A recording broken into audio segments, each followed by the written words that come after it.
When we started this series called Following the Original Jesus, we asked you, would you read the book of Luke?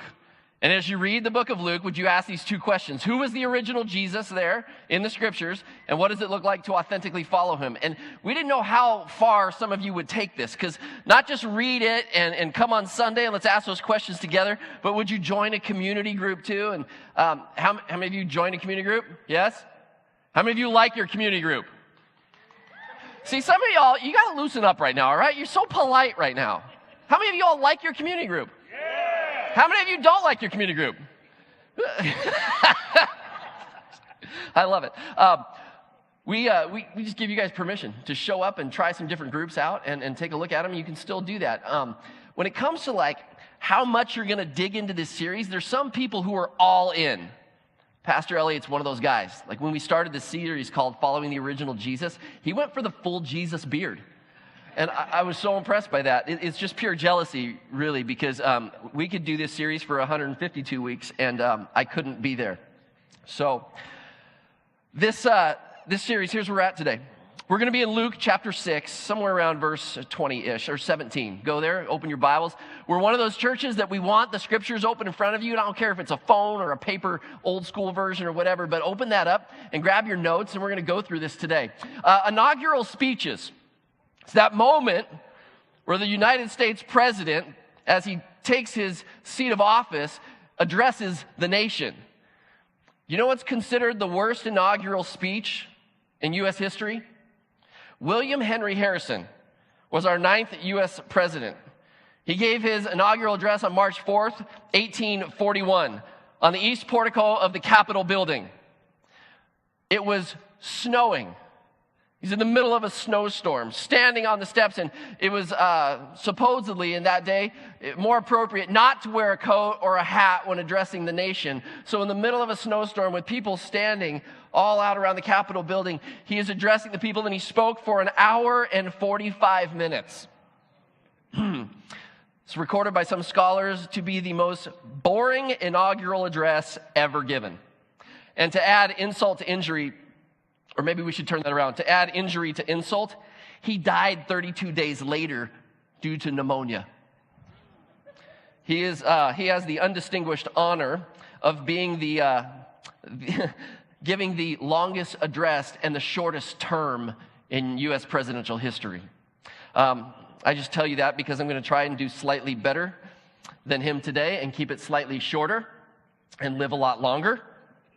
I actually tell you that because of this. Jesus, in the scriptures we're about to read, gives his inaugural address.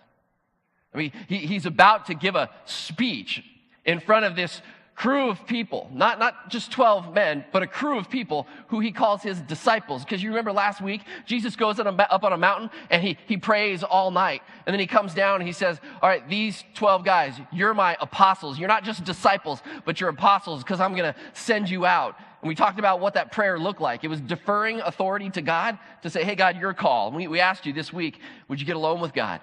And would you ask the question, God, what's that area of my life that I just need to defer to you? Well, picture this. Jesus now has these 12 guys, but then he has possibly hundreds of disciples who are also following him around. And this is where this story takes place. Luke chapter 6, verse 17 starts this way.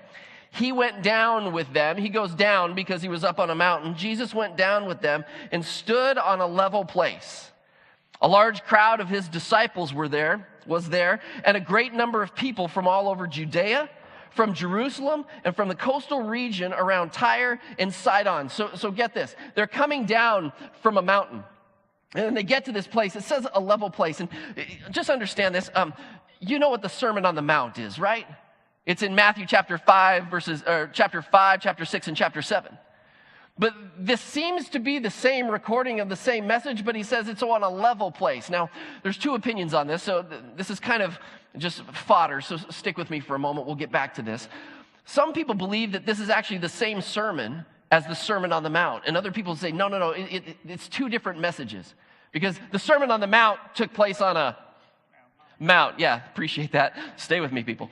And this one says he was at a level place where there's an interesting geographical location outside the city of Capernaum that is up on a hill mount, and it's also a level place on top of the hill. This could be the same message as the Sermon on the Mount. But there's some differences between these two. What I want you to get at this point in time, because that's just academics for some of you like that, like, oh, it might be different, it might be the same, great. It doesn't change how it is we need to look at what Luke is writing to ask this question. If you and I are followers of Christ, how do we authentically follow Jesus with what he's about to say in his inaugural address? The people who are there. There's a large crowd of his disciples, not just the 12 disciples, but a large crowd of disciples. And there's also a great number of people from Judea and Jerusalem. They would have come 70 plus miles to travel to this area around the Sea of Galilee, traveled 70 plus miles.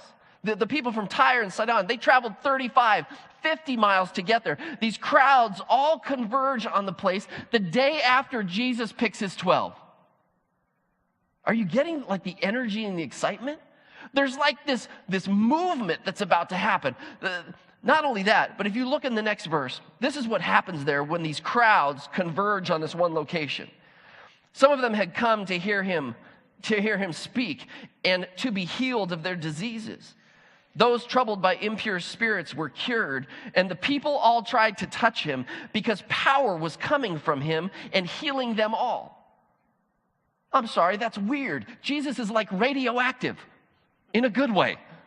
I mean, I don't know how else to how do you describe somebody that they're in the presence of people who are sick and they just want to touch what he's wearing so that they could be cured and their diseases go away? He's radioactive in a good way. I mean, I don't know how else you describe that or how do you picture that in your mind, but the crowds keep pressing into him. Talk about energy and excitement. I mean, this is the moment that all of a sudden Jews start thinking, who's this rabbi? And look at all the people who are coming, the power that's coming out from him. Our people are never going to be the same. And they start getting these ideas about maybe it's time for the Romans to be overthrown. Maybe this is the moment for the Jewish people. And all of a sudden somebody goes, shh, quiet. He's standing up. I think he's trying to speak and say something. And you know that when the crowd starts shushing each other and shh, and everybody sits down.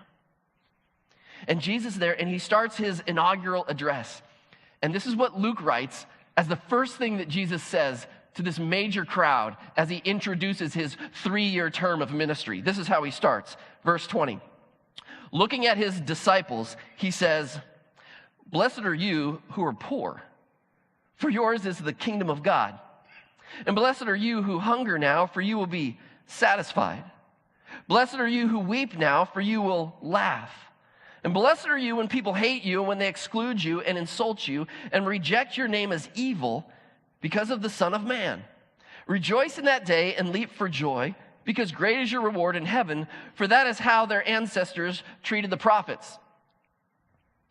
His first line, hey, all of you in the audience who are poor, you're blessed by God. I could just see like Peter or maybe Matthew, because maybe he has a little more skills in the political area, going, hey, Jesus, at an inaugural address, you're supposed to thank the rich because they help you get here. Because it says earlier, there's people in his crew that took out of their own means and supplied for the needs of all the disciples. You might want to address the rich people too. No, we're going to talk to the poor people. Hey, those of you who can't afford lunch today, you're actually blessed by God. Those of you who can't fill your refrigerator, you are blessed by God. And those that are here today, that you are weeping and crying, you're actually blessed by God.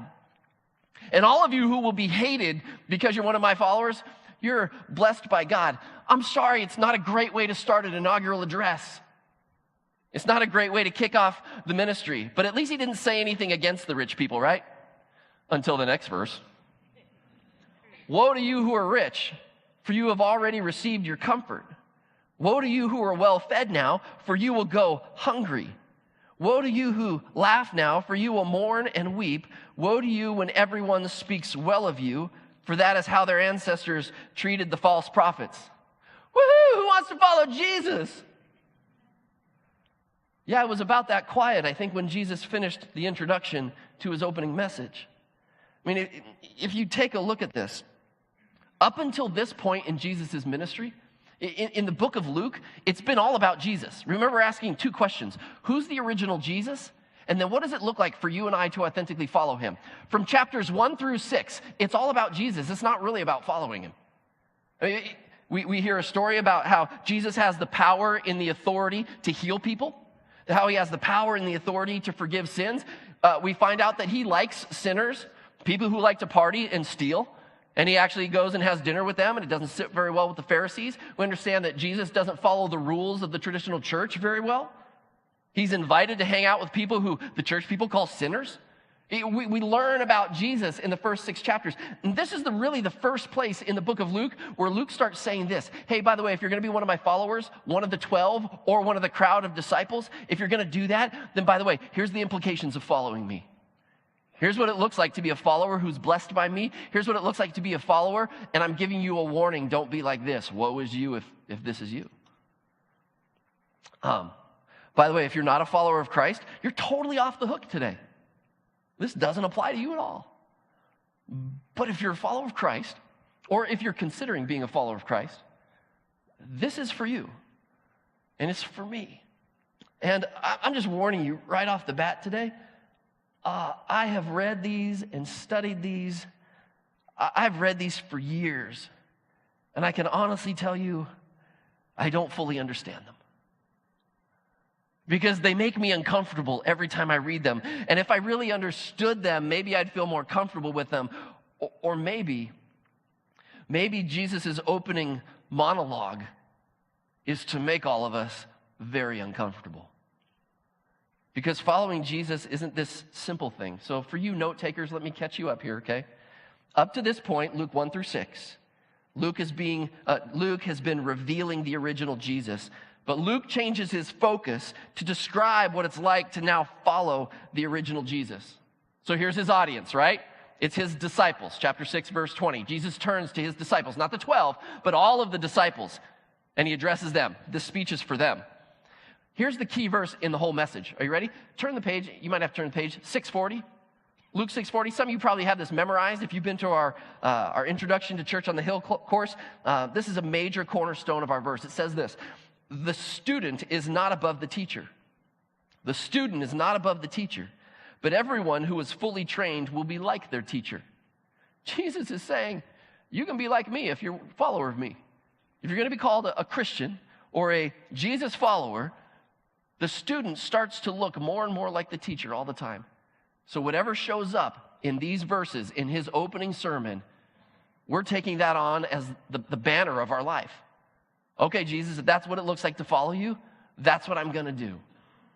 And so the key verse is about following Jesus, and that's different than accepting Jesus. I'll get to that a little later. Look at the concluding admonition. How many of you are reading a red letter edition Bible? Where like you read it and the red letters are in Jesus, so you can find the end of the message. Just keep going down the red letters until you hit black and then back up, right? Here's how he concludes his inaugural address.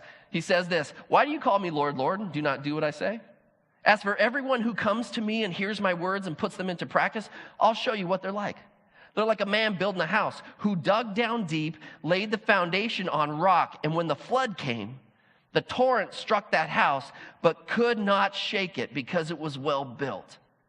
The concluding admonition to the message of Jesus is build your life on Jesus' words. Whatever I tell you, let you and I go live this out. He doesn't say understand it. He doesn't say study it. He just says, whatever I say, I want you to go do it. He's talking to his disciples. He says, become like me in the middle of the message. And at the end, he concludes it with, you want a life that's not going to fall apart? It's not about understanding what I'm about to tell you. It's about doing it and living it out. Is anybody convicted yet?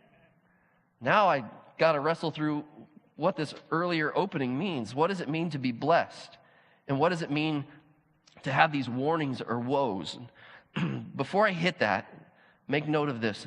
The goal of Jesus' message is not to determine who is and is not a follower. It's actually to clarify how all followers are to live this side of heaven.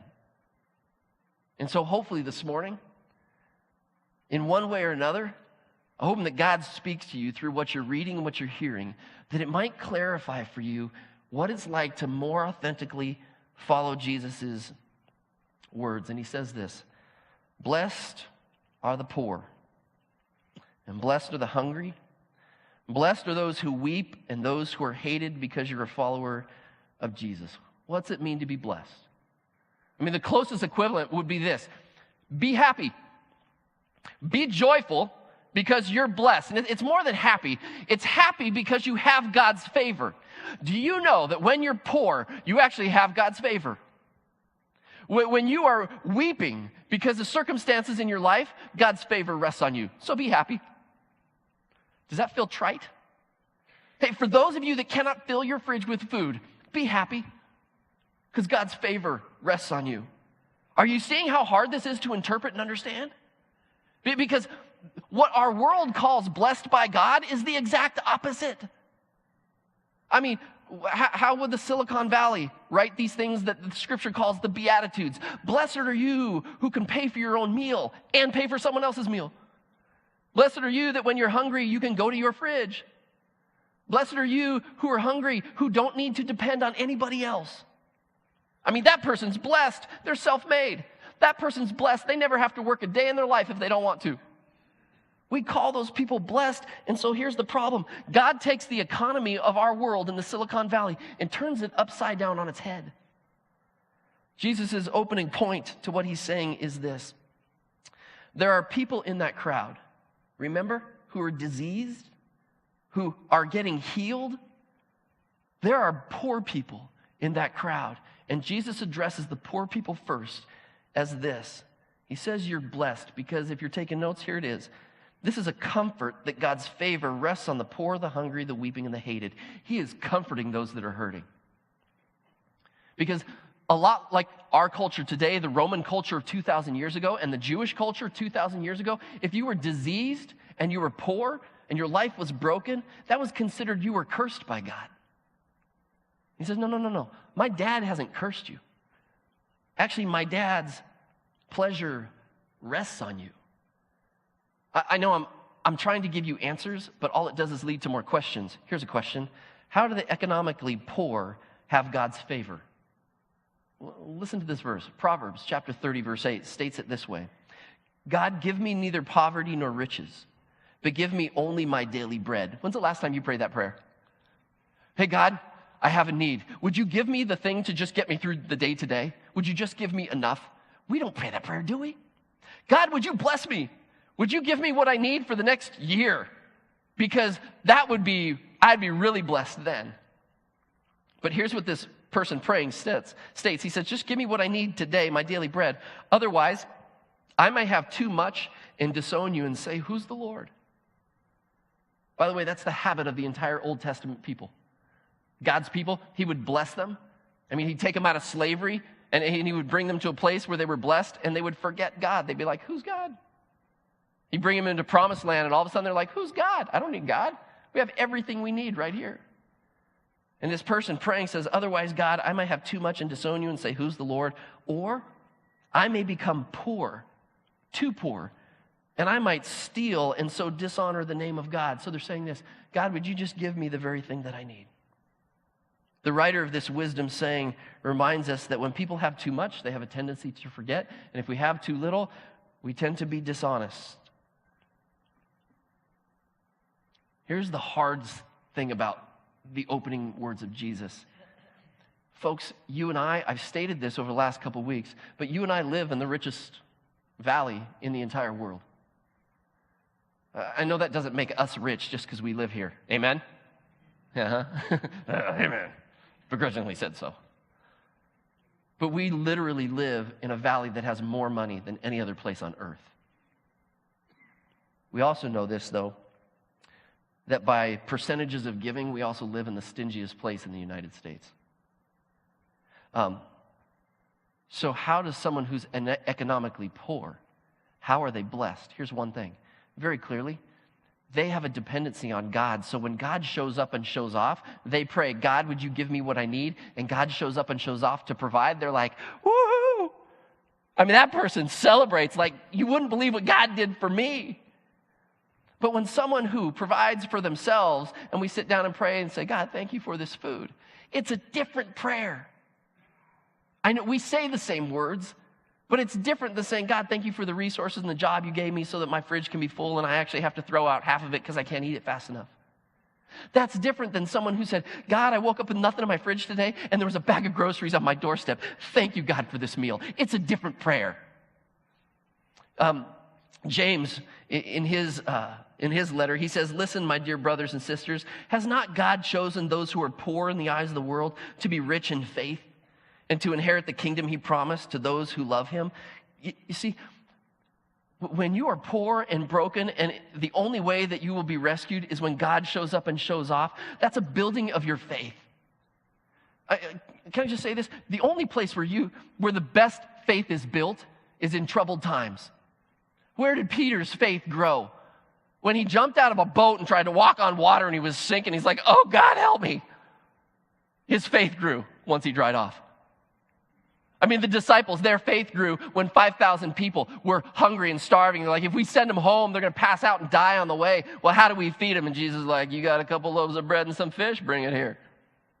In the midst of tough circumstances, it's an opportunity where God grows our faith. And if we're rich, we don't get those opportunities. By the way, if you're rich, it just means the things that you contribute to have to be such a mega need, like let's go do something that we can't do on our own. God would have to show up and show off in order to accomplish that. That's why there's moments where we gather together and say, what are the needs around us in the world and how do we contribute to it? Because singly we can't help. But as a church community, we can. Then there's this warning to the rich. It's a warning for the rich. And if you keep going down the list, it's the rich, the comfortable, the satisfied, the carefree, and those favored, and those who are favored by other people. If you have a full bank account, lots of friends on Facebook, you live comfortably and carefree, Jesus is warning you. I don't know how else to put that. Can I just put it this way? This might be an entire warning for our valley and the culture we live in. By the way, you know I'm not preaching to you, right? I'm just preaching to me this morning because I live in this valley, in this culture where I think money gets a grip of my soul at times.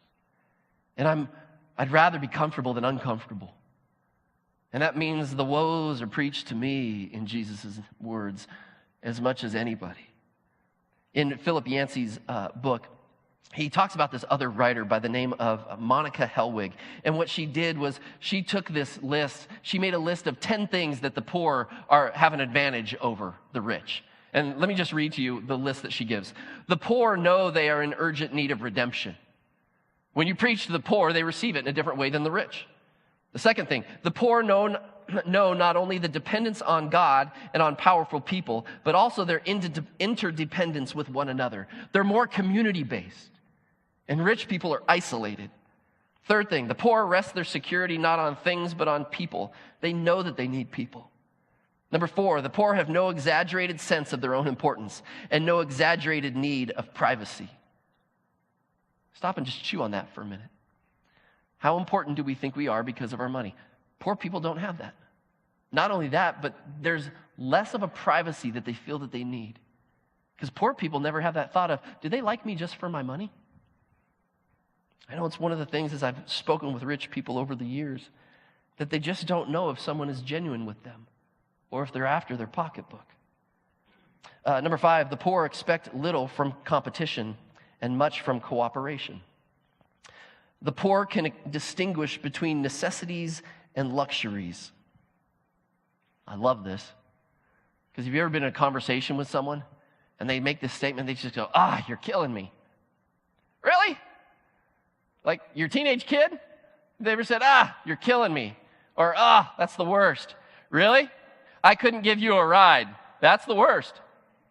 I'm talking about someone else's teenagers, not mine, all right? Just, my daughter was in the last service. I was like, no, we're good. I don't owe you $5 for that one.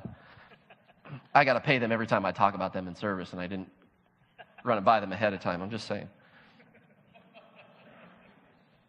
The poor can wait because they have acquired a kind of dogged patience born of acknowledged dependence. They're patient in suffering. Number 8, the fears of the poor are more realistic and less exaggerated because they already know that one can survive great suffering and want. Number 9, when the poor have the gospel preached to them, it sounds like good news, not like a threat or scolding. If what it is I'm saying this morning or reading these scriptures comes across as negative to you or scolding or corrective, you're the rich. The poor can respond to the call of the gospel with a certain abandonment and uncomplicated totality because they have so little to lose and are ready for anything. I got nothing to lose. Let's follow Christ. Oh, he wants everything? Awesome. I got nothing. Philip Yancey, in his book, he changes this around. He says, let's not talk about the poor. Let's talk about the rich for a minute.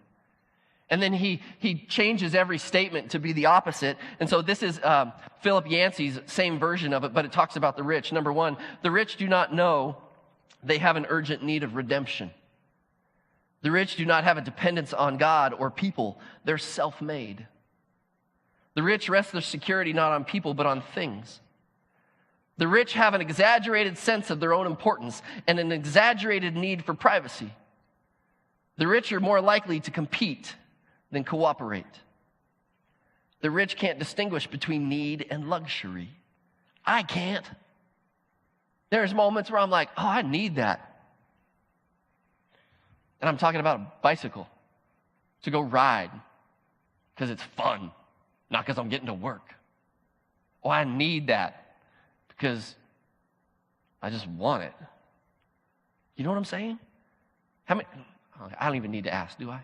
When's the last thing you said, oh, I need that, and you weren't about to starve or go without? The fears of the rich are exaggerated, almost paranoia, because they fear being in need and suffering. They fear suffering. They have no experience of how to go without and trusting in God's hand to provide. When we have everything we need and want and then have extra beyond that, we don't have any skill in suffering. And so in that moment, we panic and go, this feels uncomfortable. But yet poor people, if they've been in that situation before, they know that God's rescued them before, and so they just sit and they're calm. Why? They've been in training with God. It doesn't make them lazy. It makes them trust God. Last 2 here. When the rich have the gospel preached to them, it sounds scolding and threatening, not like good news. Number 10, the rich can't respond to the gospel with abandonment because they have a lot to lose. What if we just took the word rich out of there and just put the word I in there if it's not become convicting enough already? Do I easily acknowledge my needs? Do I actually depend on God and on other people working well with them? Where does my security rest? Am I more likely to compete or cooperate? Can I distinguish between necessities and luxuries? Am I patient in suffering? Do the Beatitudes, these woes and blessings, do the Beatitudes sound to me like good news or like scolding? Can I be honest with you for a sec? Not that I haven't been honest with you yet. I don't have an answer for you today. I have no one thing that I'm going to tell you, go out and do this. I think Jesus speaks these words to make us uncomfortable. And so if you're uncomfortable right now, praise God, I think you probably read this correctly. Question, do you need to be economically poor to be blessed? It's a great question. The whole Sermon on the Mount and Sermon on a Level Place that this morning I'm just calling Sermon on a Hill somewhere, all right? You know how Matthew wrote about it? Because he wrote about it differently. Let me just read to you how Matthew wrote it. He says, blessed are the poor in spirit. He spiritualizes it. He doesn't say blessed are the poor. Blessed are the poor in spirit, for theirs is the kingdom of heaven. Blessed are those who mourn, for they will be comforted. That sounds very similar to how Luke states it. Blessed are the meek, for they'll inherit the earth. Then he says this, blessed are those who hunger and thirst for righteousness, for they will be filled. He spiritualizes the need.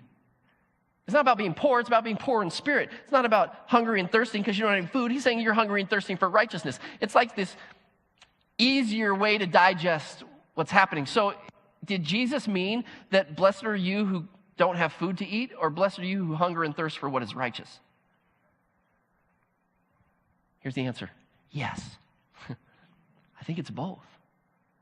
You can't dodge what Luke is saying about the physically poor in this world and pretend like it's spiritual. But Matthew opens it up to us too. To say you might be rich, but you might be spiritually poor. Listen to this prayer from Psalm 86. Guess who writes this? Hear me, Lord, and answer me, for I am poor and I am needy. Guard my life, for I am faithful to you. Save your servant who trusts in you. You're my God. Have mercy on me, Lord, for I call to you all day long. Bring joy to your servant, Lord, for I put my trust in you.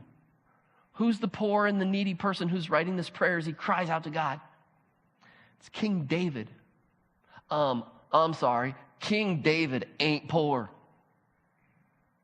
But there's a brokenness to his soul at this moment. He's like, God, I might have a lot in the storerooms, but I am broken before you. I think that might describe our valley more accurately than, those who go without food. We're not devoid of poor people in our community. There are seasons that people go through hard times. And I want to make sure that you understand, I think, what Jesus is doing. When Jesus is speaking to that audience, and he says, hey, those of you that life is broken right now, you're blessed by God. He's comforting them. But to the followers of him who they're not broken, poor, it states a couple chapters earlier that there's some people following him who are actually fairly wealthy, who are supporting that clan of people out of their own means. And I think what he's doing is Jesus is, and here's a fill-in for you, he's preparing his followers for the road ahead. Make sense of this. When you read the book of Luke, you have to read it two different ways. What's Jesus saying to his audience when he speaks? But also this, Luke wrote this book 30 years later, after the resurrection of Jesus. What was the intention Luke was trying to communicate? Listen to this. Jesus was preparing those people in the crowd for the road that was lying ahead. Like, hey, be aware, you will probably go hungry at some point. You will probably be without money. But guess, you will be blessed by God. You will be hated, but it will all be worth it in the end. But when Luke writes it, for the last 30 years, God's people had been killed, beaten, and persecuted by both the Jews and the Romans. And when Luke writes this, he's saying, I know what you've been through. I know the hardships. I know the difficulties. I understand. But blessed are you when people hate you. Luke was comforting Jesus' followers who were already being persecuted. Okay, I need to wrap this up. What does all of this mean? Let me just give you 4 quick things to think about. The first is this, and it might be the most important thing, so I put it up front. The Beatitudes, and these are called Beatitudes, the woes and the blessings. The Beatitudes are not a checklist to accomplish, but a barometer to help us assess how we are living our lives. What do I mean by that? See, a checklist is like, oh, I did that one. Check it off the list. Done. Did you pray to receive Christ? I did. Check it off. Done. Did you get baptized? I did. Check it off the list. Done. Did you show up on Sunday? I did. Check it off the list. Done. Did I join a community group? Check it off the list. Done. I know some of y'all are still waiting to check it off the list. We'll wait for you. But see, the Christian life is not a check it off the list thing. It's more of a barometer because it's not about accepting Christ. It's about following Christ. Accepting Christ is part of it. Praying a prayer to say, God, forgive me, I believe in you, is part of it. Getting baptized is part of it. Joining a community group is definitely part of it. But you could get to the end of that and go, am I really following Christ? It's not about accepting Christ. It's about following him. And so we get to this place, and these Beatitudes are not a checklist, they're a barometer. What's a barometer? This is as technical as I ever get, so get ready, take a picture. It measures the atmospheric pressures to see the changes, to identify whether there is a weather system changing or not. It measures the pressures in the atmosphere. When you read, hey, blessed are you when you are poor, It totally goes against what our culture teaches, because blessed people are rich people, right? And those of you that are rich, be careful. If you are rich and you don't actually value the things that Christ values, the poor and the broken and the hurting and the diseased and those who have sinned and messed up their lives beyond recognition. Because the valley we live in, it pressures us to just adopt the cultures that are out there. And these Beatitudes, man, when you read them, you can't help but go, whoa, let's press back a little bit. Because I know for me, I'm so tempted to value comfort, to value short-term pleasure, to value the needs of my own family over the needs of people who are way worse off than I am. So please don't read through these and look at them and go, done it once. I think these are challenging, and I think they're designed to be. But here's what I don't want you to do. I don't want you to walk away today just guilt-ridden over the fact that you had a bank account. Here's the second thing. I want you to be encouraged that the troubles that you and I face today will be worth it in the end. Because that was Jesus' primary message to broken people. Remember when he first came and he said, I've come to preach the gospel, the good news, to the poor and the blind and the broken. It's interesting. The Apostle Paul puts it this way. He says, therefore, we do not lose heart. Don't be discouraged. If your life is broken right now and you're like, yeah, all that preaching to the rich people today, I don't get it because I'm broke. I'm glad you're here today because Jesus has some comforting words. I want you to be encouraged. Listen to what Paul said. He said, therefore, don't lose heart. Though outwardly we're wasting away, yet inwardly we're being renewed day by day. And then he writes, for our light and momentary troubles are achieving for us an eternal glory that far outweighs them all. Light and momentary troubles. The dude was beaten with sticks, had rocks thrown at him, was beaten with a whip. And he writes, oh yeah, those light and momentary troubles. Paul's way more spiritual than I will ever be. And probably we will ever be. He's like, yeah, those hardships you'll go through. Man, when you get to heaven and the glory you will stand in and the reward that God will give you, all those little things are going to seem like minor just bumps in the road. Third thing, I want you to be encouraged to live with the resolve to carry God's kingdom values, even at great cost to you. You see, because I don't want you to walk away here just feeling guilty for having a savings account. Someone between our services was telling me, I was at the grocery store, and in the middle of this grocery, I was trying to help somebody else kind of read the labels on a can, and this guy comes up and says, could you buy my groceries? Who does that? I'm assuming someone without money. She was like, you talking to me? Because you might be talking to her. I know you ain't talking to me. Yeah, all of them? Yeah. And she said, meet me up front. She was like, really awkward experience. Like, bought somebody else's groceries because they asked me to.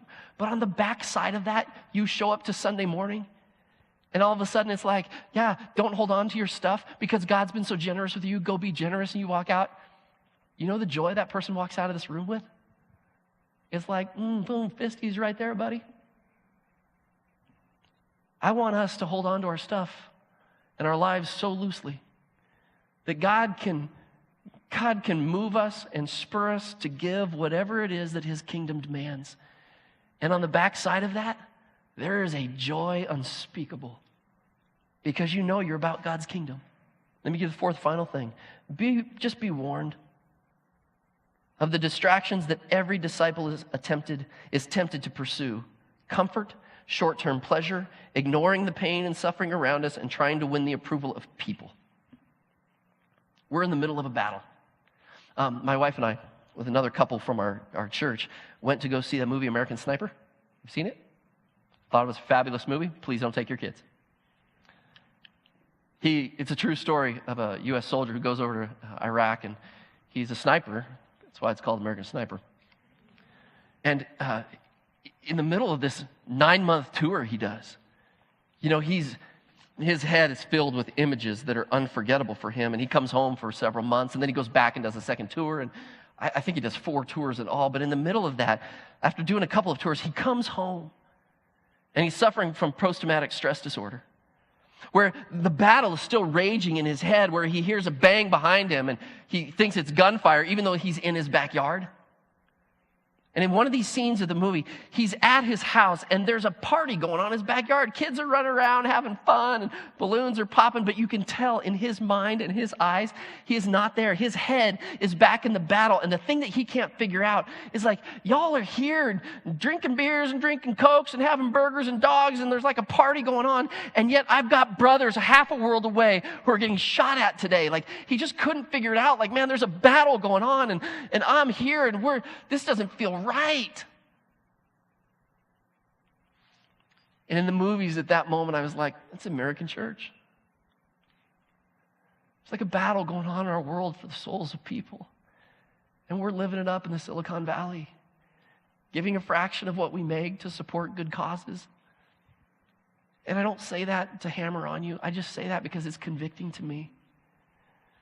That we live in a valley where less than 3% of all people go to any kind of church. They're devoid of spirituality.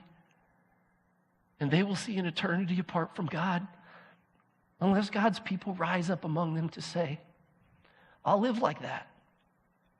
I'll be like that. Blessed are you when you weep, for you will laugh. You know when Jesus wept?